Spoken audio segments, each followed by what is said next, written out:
మన ముకుంద జ్యువెలర్స్ వారి నూతన బ్రాంచ్ ఈ నెల 28న వైజాగ్ లో ఘనంగా ప్రారంభం. ఓపెనింగ్ సందర్భంగా అన్ని జ్యువెలరీల VA పై ఫ్లాట్ 10% తగ్గింపు. No making charges. ఇరాన్పై అమెరికా, ఇజ్రాయెల్ దాడుల ప్రభావం భారత్ స్టాక్ మార్కెట్ని కుదిపేస్తోంది. భారత ఆర్థిక వ్యవస్థ మీద ఈ ప్రభావం ఏ విధంగా ఉండే అవకాశం ఉంది, ఏంటి అని తెలుసుకుందాము. మనతో పాటు ఫైనాన్షియల్ ఎక్స్పర్ట్ ఉన్నారు సాయి నాగేందర్ గారు. ఒకసారి ఆయనతో మాట్లాడదాము. నమస్తే సార్. సార్, చూస్తున్నాము ఇరాన్ మీద ఇజ్రాయెల్, అమెరికా దాడులు అనేవి కొనసాగుతూనే ఉన్నాయి. వీటి ప్రభావం ప్రధానంగా స్టాక్ మార్కెట్ని విచ్ఛిన్నం చేస్తుంది అని చెప్పుకోవచ్చు. ఏ విధంగా ఉండొచ్చు అంటారు? సో ప్రపంచంలో ఎక్కడ యుద్ధం జరిగినా కూడా ఖచ్చితంగా అన్ని దేశాల మీద ఇంపాక్ట్ ఉంటుందండి. అండ్ మన మీద కూడా, ఎందుకంటే మన పక్కనే యుద్ధం జరుగుతుంది కాబట్టి దాని ఇంపాక్ట్ ఇవాళ స్టాక్ మార్కెట్స్ మీద కూడా చాలా ఎక్కువగానే చూసాం. నిఫ్టీ దాదాపు 350 పాయింట్స్ దాకా నష్టపోయింది. సెన్సెక్స్లో కూడా ఆల్మోస్ట్ ఒక 1200 పాయింట్స్ దాకా వీక్నెస్ అయితే చూసాం.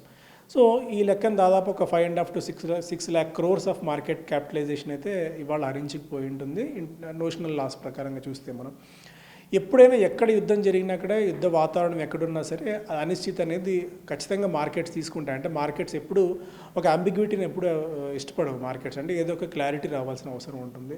అండ్ దీనికి తోడు ఇరాన్ కూడా మళ్ళీ తిరిగి రిటాలియేట్ చేయడానికి సిద్ధమవుతుంది యుఎస్ మీద అన్న వార్తలు అయితే మనం చూస్తున్నాం. ఎందుకంటే ఆ రెండు దేశాలు కొట్టుకుంటే మనకేంటి అన్నది అనుకోవచ్చు. కాకపోతే ఏంటంటే మనం క్రూడ్ మేజర్గా మనకు 90% పైగా క్రూడ్ అంతా కూడా మనం దిగుమతి చేసుకుంటాం. అండ్ అక్కడి నుంచి మనకు క్రూడ్ కూడా ఆల్మోస్ట్ ఒక 30% దాకా వస్తుంటుంది. కాబట్టి ఇప్పుడు ఏమాత్రం ఇరాన్ మీద అండ్ మేజర్ చమురు రిజర్వ్స్ మీద క్యాపిటల్ అయిన వన్ ఆఫ్ ది క్యాపిటల్స్గా చెప్పుకుని ఇరాన్ మీద యుఎస్ దాడులు చేయడం వల్ల క్రూడ్ ధరలు ఇవాళ ఆల్మోస్ట్ ఇంటర్నేషనల్ మార్కెట్స్లో 8% దాకా పెరిగాయి. ఒకవేళ ఈ క్రూడ్ ఇలాగే కనుక పెరుగుతూ అండ్ ఒక $100 మార్కెట్ని కనుక హిట్ అవుతాయి, అంటే చాలా కాలం పాటు $60 దగ్గర ఇంటర్నేషనల్ మార్కెట్లో బ్రెంట్ క్రూడ్ ట్రేడ్ అవుతూ వచ్చింది. అది ఇప్పుడు ఆల్మోస్ట్ $74-75 దగ్గర దాకా వెళ్ళడం అయితే చూస్తున్నాం. అంటే ఆల్మోస్ట్ డబుల్ అయిపోయింది గత కొద్ది కాలం చూస్తే, అంటే కరోనా టైం నుంచి చూస్తే. బట్ ఈ మధ్యకాలంలో 20-30% దాకా పెరిగింది. ఈ క్రూడ్ పెరగడం వల్ల మన ఇంపోర్ట్ బిల్ పెరుగుతుంది. ఇంపోర్ట్ బిల్ పెరిగితే మనం డెఫిసిట్ పెరుగుతుంది, రూపీ వీక్ అవుతుంది. ఇప్పటికే ఇవాళ 92 దాకా వెళ్ళడం అయితే చూసాం. రూపీ వీక్ అవుతుంది. అండ్ రూపీ వీక్ అవుతే ఇన్ఫ్లేషన్ పెరుగుతుంది, ఇంట్రెస్ట్ రేట్ పెరుగుతాయి. ఇవన్నీ క్యాస్కేడింగ్ ఎఫెక్ట్ అవుతుందండి.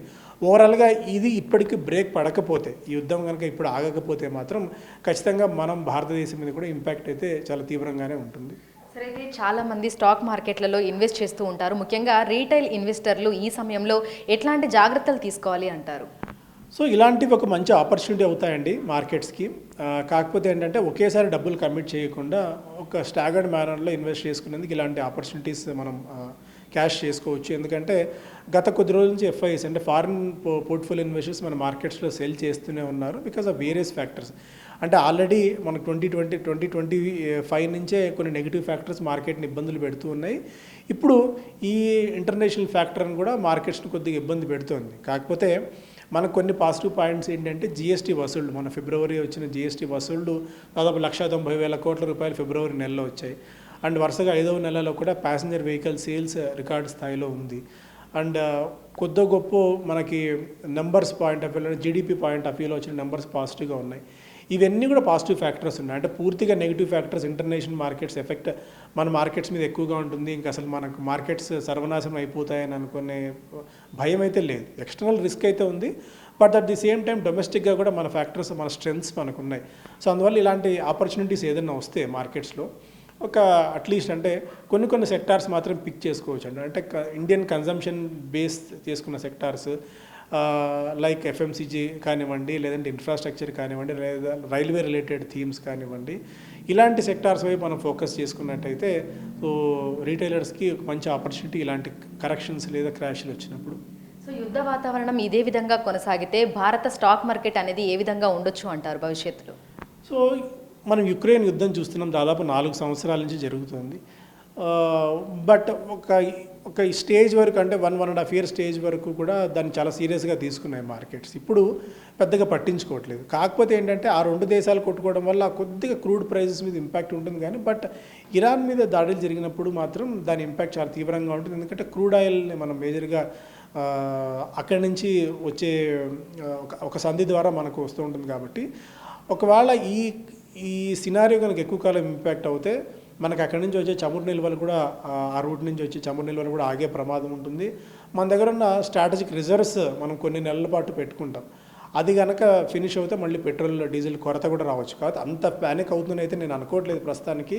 బట్ మనం కూడా సెంట్రల్ గవర్నమెంట్ ఇవాళ ఉదయమే పొద్దున్నుంచి అందరూ ప్రధానమంత్రి నేపథ్యంలో మినిస్టర్స్ కానీ సెక్రటరీలు కానీ అందరూ భేటీ అయ్యి దీన్ని ఎలా ఒకవేళ ఇది ప్యానిక్నెస్ క్రియేట్ అవుతే మనం ఏ విధంగా దీన్ని అడ్రస్ చేయాలన్న సిచ్యుయేషన్ని హ్యాండిల్ చేస్తూనే ఉన్నారు.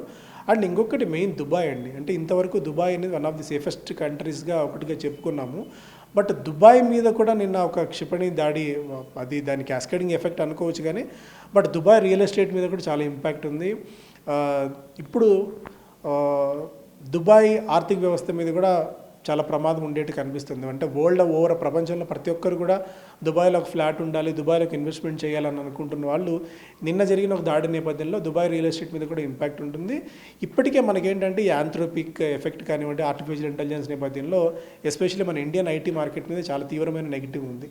అలాంటి ఈ సిచ్యుయేషన్లో ఇది కూడా ఒకటి యాడ్ అవుతే అంటే యాడింగ్ ఫ్యూయల్ టు ఫైర్ అన్నట్టు ఇంకొక నెగిటివ్ అయితే అవుతుంది. బట్ మరీ అంత ప్యానిక్ అవ్వాల్సిన అవసరం లేదు. కొద్దిగా క్యాష్ ఉంటే అంటే ఈ టైంలో ఇన్వెస్ట్మెంట్ చేయాలనుకున్నప్పుడు అట్లీస్ట్ 30-35% దాకా మన దగ్గర 100 రూపాయలు ఉంటే ఇన్వెస్ట్మెంట్ చేసుకునేందుకు రైట్ టైం అవుతుంది ఇలాంటి ఆపర్చునిటీస్ అండి. సార్, ఒకవైపు యుద్ధ వాతావరణం కొనసాగుతూనే ఉంది, మరోవైపు అమెరికా టారిఫ్లను విధిస్తూనే ఉంది. ఈ టారిఫ్ల ప్రభావం అనేది ఏ రంగాల మీద ఎక్కువగా ప్రభావితం చూపే అవకాశం ఉంది అంటారు? సో టారిఫ్స్ మొన్న సుప్రీంకోర్టు కొట్టేసిన తర్వాత అక్కడ యుఎస్లో ఆయన 15% టారిఫ్స్ అయితే విధించారు అక్రాస్ ద కంట్రీ. అంటే across the countries, different countries మనం కూడా ఆ 15% టారిఫ్లోకి ఉన్నాము. కాకపోతే ఏంటంటే స్టిల్ మన వాళ్ళతో వర్క్ చేస్తూనే ఉన్నారు. ఫ్రీ ట్రేడ్ అగ్రిమెంట్ కుదుర్చుకోవడానికి ఆ టారిఫ్స్ని ఏ విధంగా సబ్సిడైజ్ చేయాలన్న ఉద్దేశంతో ప్రస్తుతానికి ఏంటంటే అది అంత ఇమీడియట్ ఇంపాక్ట్ ఉండకపోవచ్చు అండి. ఎందుకంటే మళ్ళీ డొనాల్డ్ ట్రంప్ తీసుకునే నిర్ణయం ఈ యుద్ధం అయిపోయిన తర్వాత ఆయన కాన్సన్ట్రేషన్ అంతా ఇప్పుడు ఇరాన్ మీద ఉంది. వన్స్ ఆయన సెటిల్ డౌన్ అయిన తర్వాత ఈ టారిఫ్స్ విషయంలో ఎలాంటి డెసిషన్ తీసుకుంటారు అనేది, ఆ డెసిషన్ తీసుకున్న తర్వాత మన స్పెసిఫిక్ సెక్టార్స్ మీద ఏ విధంగా ఇంపాక్ట్ ఉంటుందనేది మనం ఆలోచించవచ్చండి. అయితే ఎక్కడో యుద్ధం జరుగుతుంది మనకేంటిలే అని చాలామంది అనుకుంటూ ఉంటారు, కానీ సామాన్య ప్రజల మీద కూడా ఈ ప్రభావం అనేది ఉంటుంది. ముఖ్యంగా భారతదేశంలో ఉన్నటువంటి ప్రజల మీద కూడా ఉంటుంది. ఎందుకంటే డీజిల్, పెట్రోల్ రేట్లు కూడా ఈ సందర్భంగా పెరిగే అవకాశం కూడా ఉంటుంది. కాబట్టి ఈ క్రూడ్ ఆయిల్ లేదంటే ఈ చమురు నిల్వలు వీటన్నింటి ప్రభావం అనేది సామాన్యుల మీద ఏ విధంగా పడొచ్చు అంటారు? ఖచ్చితంగా అండి. అంటే ఎక్కడో ఇరాన్లో యుద్ధం జరుగుతుంది మనకేముందిలే అని అనుకునే పరిస్థితి ఈ రోజుల్లో లేదు. ఏంటంటే గ్లోబలైజేషన్ పూర్తిగా వచ్చేసిన తర్వాత ఎక్కడ ఏది జరిగినా కూడా దాని క్యాస్కేడింగ్ ఎఫెక్ట్, రిపుల్ ఎఫెక్ట్ అంటాం. అంటే సముద్రంలో ఎక్కడో చిన్న జరిగినా కూడా దాని అలలు తీరానికి చేరినప్పుడు ఫోర్స్గా ఉంటాయి. అక్కడే అదే సినారియోలో అక్కడ ఏదో జరిగినా కూడా దాని ఎఫెక్ట్ మన మార్కెట్స్ మీద కూడా ఉంటుంది. Not only markets, first of all economy point of వ్యూలో ఏంటంటే రూపీ తన విలువ కోల్పోతుంది వెన్ కంపేర్డ్ విత్ డాలర్. మనం అంతా కూడా ఇంటర్నేషనల్ మార్కెట్స్ నుంచి క్రూడ్ దిగుమతి చేసుకుంటాం కాబట్టి మనం ఒకప్పుడు 90 రూపాయలు పెట్టి ఒక డాలర్ కొంటే ఇప్పుడు 92 రూపాయలు పెట్టి ఒక డాలర్ కొనాలి. సో అక్కడే మనకు ఇంపోర్ట్ బిల్ పెరుగుతుంది. అండ్ దానికితో ఏంటంటే మనం ఇరాన్కి దాదాపు $1.5 బిలియన్ మేర ఎక్స్పోర్ట్స్ అంటే రైస్ కానివ్వండి, ఫార్మా, ఇంజనీరింగ్ ఉత్పత్తులు మనం ఎగుమతి చేస్తుంటాం అక్కడికి. సో ఆ బిజినెస్ కొద్ది గొప్ప ఇంపాక్ట్ అవుతుంది మనకి. అండ్ క్రూడ్ మనం దిగుమతి చేసుకున్నప్పుడు క్రూడ్ రేట్లు కనుక పెరిగినట్టయితే ఇక్కడి నుంచి అంటే $70 నుంచి $90 $100 పెరిగితే మరింత క్రూడ్ బిల్ పెట్టాల్సి ఉంటుంది. ట్రేడ్ డెఫిసిట్ పెరుగుతుంది. డెఫిసిట్ పెరిగితే ఇన్ఫ్లేషన్ మీద, రూపీ మీద, దాని ఇంట్రెస్ట్ రేట్స్ మీద, ప్రతి దాని మీద అక్రాస్. ఎందుకంటే ఒక క్రూడ్ పెరిగింది, ఆ పెట్రోల్ ధరలు ఇక్కడి నుంచి 10% పెరిగాయంటే, డీజిల్ ధరలు పెరిగాయంటే ఆటోమేటిక్గా ట్రాన్స్పోర్టేషన్ కాస్ట్ పెరుగుతుంది. ట్రాన్స్పోర్టేషన్ కాస్ట్ పెరిగితే వెజిటబుల్స్ కాస్ట్ కానివ్వండి, మిగిలిన నిత్యావసర వస్తువుల కాస్ట్లన్నీ పెరుగుతాయి. దాని ద్వారా ఇన్ఫ్లేషన్ పెరుగుతుంది. ఇన్ఫ్లేషన్ పెరిగితే ఇంట్రెస్ట్ రేట్స్ని రిజర్వ్ బ్యాంక్ ఆఫ్ ఇండియా పెంచక తప్పని పరిస్థితి. ఇలా ఈ డామినో ఎఫెక్ట్, ఈ క్యాస్కేడింగ్ ఎఫెక్ట్ అందరి మీద ఉంటుంది. కాబట్టి ఎక్కడో జరిగితే మన మీద ఏం ప్రభావం ఉండకపోవచ్చులే అన్న థాట్ ప్రాసెస్ లేదు. ఎంతో కొంత మన నెలవారీ బడ్జెట్, మన ఇంటి బడ్జెట్లో కూడా మార్పు అయితే ఉంటుందండి. సో బంగారం, వెండి ధరల్లో కూడా భారీగా హెచ్చు తగ్గులను చూస్తున్నాము. నిన్న మొన్నటి నుంచి కూడా క్రమక్రమంగా ధరలు పెరుగుతూనే ఉన్నాయి. సో బంగారం, వెండి మార్కెట్ అనేది ఏ విధంగా ఉండొచ్చు అంటారు? సో ఖచ్చితంగా అండి, ఇలాంటి సినారియోలో మనం మొన్న వరకు చూసాం గోల్డ్ అండ్ సిల్వర్కి ఇక ఒక పాస్ తీసుకోవచ్చేమో ధరలు ఇక్కడి నుంచి అని చెప్పి. బట్ అనూహ్యంగా ఈ యుద్ధం జరిగిన తరుణంలో మళ్ళీ ఇంటర్నేషనల్ మార్కెట్లో అటు గోల్డ్ అండ్ సిల్వర్ రేట్స్ బాగా పెరుగుతున్నాయి. సో రీసెంట్గా మనం చూస్తే సిల్వర్ మళ్ళీ $92 $92 పర్ ఔన్స్ వెళ్ళడం కూడా చూస్తున్నాం మనం. సో మళ్ళీ ఆ 4 lakh rupees మార్క్ దాకా సిల్వర్ వెళ్ళేట్టు కనిపిస్తుంది అనిశ్చితి కొనసాగితే. బట్ సిల్వర్ కంటే గోల్డ్ ఎక్కువగా ఇక్కడి నుంచి పెరగవచ్చు. ఎందుకంటే ఇలాంటి అనిశ్చిత వాతావరణం ఉన్నప్పుడు చాలా పెద్ద కంపెనీస్ కానివ్వండి, హెడ్జ్ ఫండ్స్ కానివ్వండి, ఇంటర్నేషనల్ మార్కెట్లో పెద్ద ఇన్వెస్టర్స్ అందరూ కూడా గోల్డ్లో ఇన్వెస్ట్మెంట్స్ తమ కొనసాగించడానికి ఎక్కువగా ఆసక్తి చూపిస్తారు. అందువల్ల గోల్డ్ ఇవాళ కూడా ఒక 2% పెరిగింది. ఇక్కడ నుంచి కూడా గోల్డ్ మరింతగా పెరిగే ఛాన్సెస్ అయితే కనిపిస్తున్నాయి మనకి అటు ఇంటర్నేషనల్ మార్కెట్లో. ఇంటర్నేషనల్ మార్కెట్స్లో పెరిగినప్పుడు ఇంకోటి ఏంటంటే నెగిటివ్ ఫ్యాక్టర్, 2 ఫ్యాక్టర్స్. ఒకటి ఇంటర్నేషనల్ మార్కెట్లో ఔన్స్ ధర పెరుగుతుంది, దేశీయంగా రూపాయి విలువ పతనం అవుతుంది. సో 2 ఫ్యాక్టర్స్ కారణంగా గోల్డ్ అండ్ సిల్వర్ రేట్స్ ఇక్కడ మరీ పెరిగే ఛాన్సెస్ ఎక్కువగా ఉన్నాయండి ఈ టైంలో. సో ఓవరాల్గా ఇన్వెస్టర్లకు ఏం చెప్పాలి అనుకుంటున్నారు?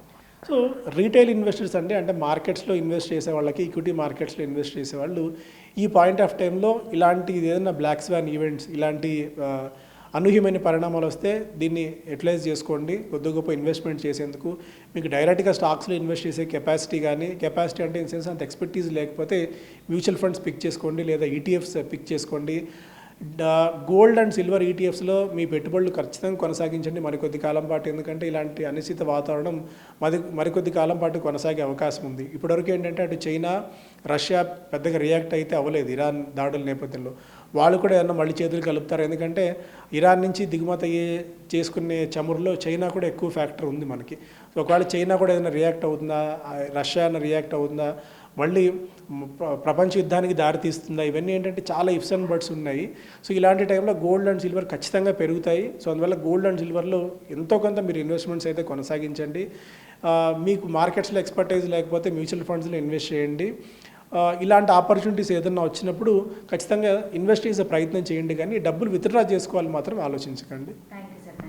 సో ప్రస్తుతం ఇరాన్పై ఇజ్రాయెల్, అమెరికా దాడుల నేపథ్యంలో భారత్ స్టాక్ మార్కెట్ మీద కూడా ఇది తీవ్ర ప్రభావితం చూపిస్తుందని చెప్పుకోవచ్చు. అయితే రీటైల్ ఇన్వెస్టర్స్ ఎవరైతే ఉన్నారో వారు బంగారం, వెండి మీద ఇన్వెస్ట్ చేయడం మంచిదని, గోల్డ్, సిల్వర్ ఈటీఎఫ్లను తీసుకోవడం మంచిదని, విత్డ్రా చేసుకోవడం కాకుండా బంగారం, వెండి ధరలు పెరుగుతున్నాయి కాబట్టి ఆ ప్రకారంగా ఇన్వెస్ట్ చేయాలని కూడా మనకి ఫైనాన్షియల్ ఎక్స్పర్ట్స్ అయితే సూచిస్తున్నారు. అయితే దీంతో పాటుగా క్రూడ్ ఆయిల్ దిగుమతులు అనేవి ప్రస్తుతం తగ్గుముఖం పట్టే అవకాశం కూడా కనిపిస్తూ ఉంది. ఎందుకంటే ఇరాన్ నుంచి మనకు సముద్ర మార్గం గుండా నుంచి కూడా భారత్కి ఈ చమురు అనేది వస్తూ ఉంటుంది కాబట్టి ఈ సమయంలో వీటి ధరలు పెరిగేటువంటి ప్రభావం కూడా ఉందని, మొత్తంగా ఈ యుద్ధ వాతావరణ పరిస్థితులు ప్రతి ఒక్కరిని ప్రభావితం చేసేటువంటి అవకాశాలు కూడా కనిపిస్తున్నాయని చెప్తున్నారు. వీడియో జర్నలిస్ట్ రాజుతో అంజుమ, బిగ్ టీవీ, హైదరాబాద్.